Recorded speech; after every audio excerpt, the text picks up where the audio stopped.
Hey guys, I hope you're having a wonderful week, and I wanted to touch base with you to begin our discussion of the synthesis essay and all that it entails, essay number 2.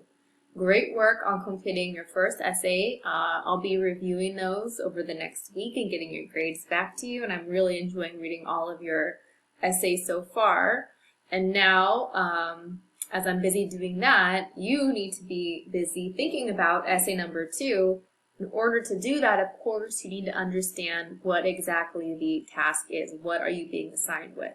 So I wanted to provide a little bit of clarification and guidance for those of you who might be a little bit unsure about the expectations or how this assignment differs from the other assignment.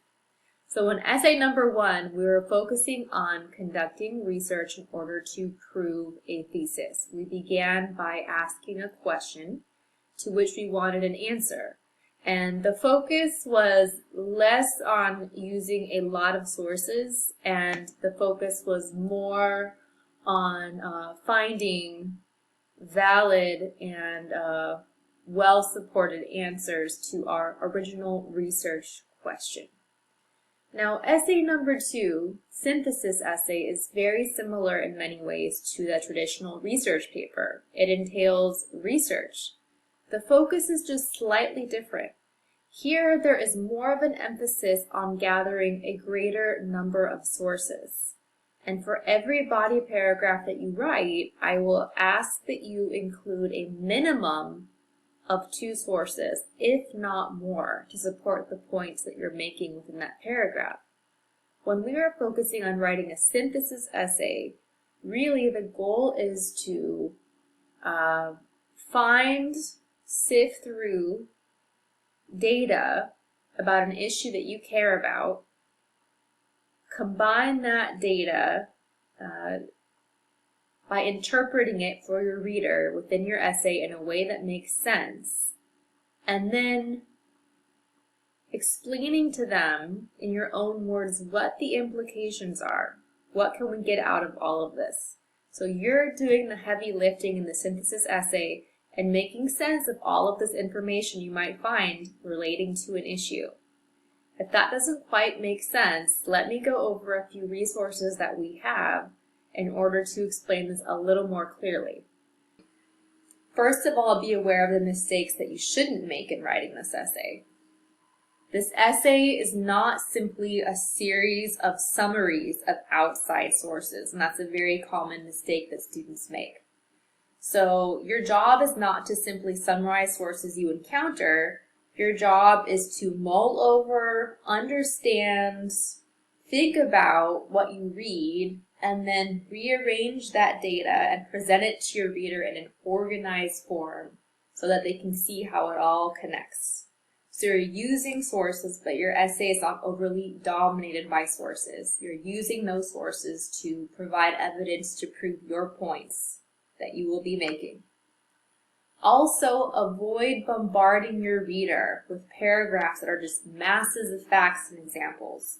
Some students will think, okay, I need lots of sources, so they'll just insert quote after quote after quote, or paraphrase after paraphrase after paraphrase in these long paragraphs that will go on for pages. And if you're doing that, it's usually a sign that you've not arranged your material for the convenience of the reader.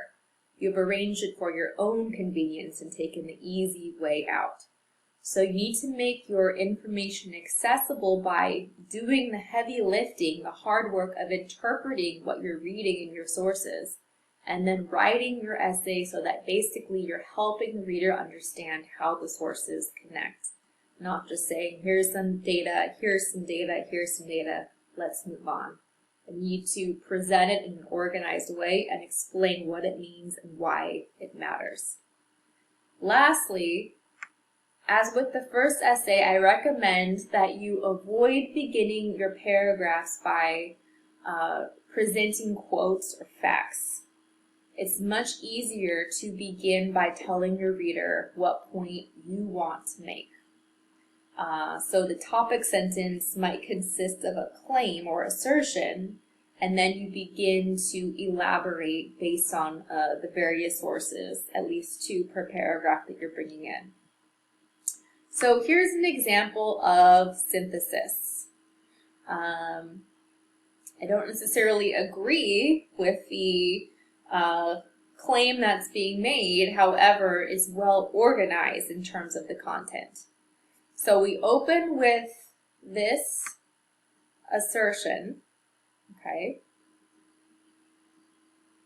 And after that assertion, we have a series of sources that are cited to support that claim. And we also have the student being sure to weigh in and to indicate or show us their own opinion. So it's not just quote after quote. The student is also sharing their perspective. So notice these things. The author is reporting information from sources and combining those ideas to support their opening points. Those italicized portions, which you should not do in your own essay, this is just for the example, indicate connections between sources, so readers can see where those sources overlap. And the writer is also making sense of the sources. So for further questions, the larger packet is posted on our course Canvas page. This packet, if you scroll down, has another student sample essay for you to peruse. Take a look and email me with any questions. Happy writing.